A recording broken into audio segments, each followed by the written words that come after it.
সবাইকে ঘরের কিছু জিনিস দিয়ে যদি সুন্দর দারুণ আইডিয়া বের করা যায় তাহলে কেমন হয় বলো তো।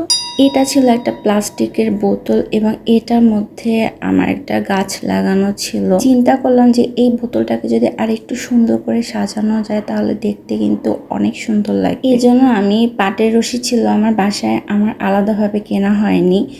আর এখানে এই যে গ্লু গামটা নিয়েছি, এটা খুব ভালো একটা গ্লু গাম। এটা খুব সহজেই পাটের রশিটা সুন্দরভাবে লেগে যায়।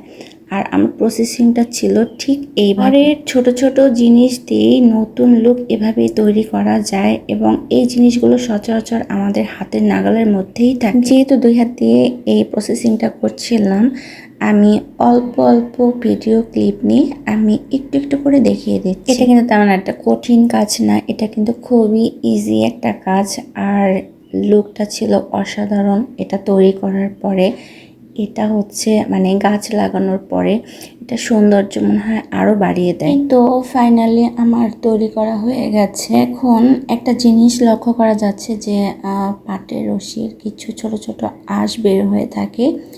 এগুলোকে আমি আগুন দিয়ে জাস্ট একটু পুড়ে নিই, তাহলে কি জিনিসটা ম্যাশ হয়ে যায় এবং দেখতে স্মুথ লাগে। লাগানোর পরে আমার ফাইনাল এটা লুক। মাশাআল্লাহ, এটা কিন্তু সামনাসামনি দেখতে কিন্তু খুবই সুন্দর। ঘর সাজানোর জন্য যদি এরকম ছোট ছোট জিনিসগুলো যদি দারুণ আইডিয়া মতো বের করা যায় তাহলে দেখতে কেমন লাগে বলো তো, সুন্দর লাগে না?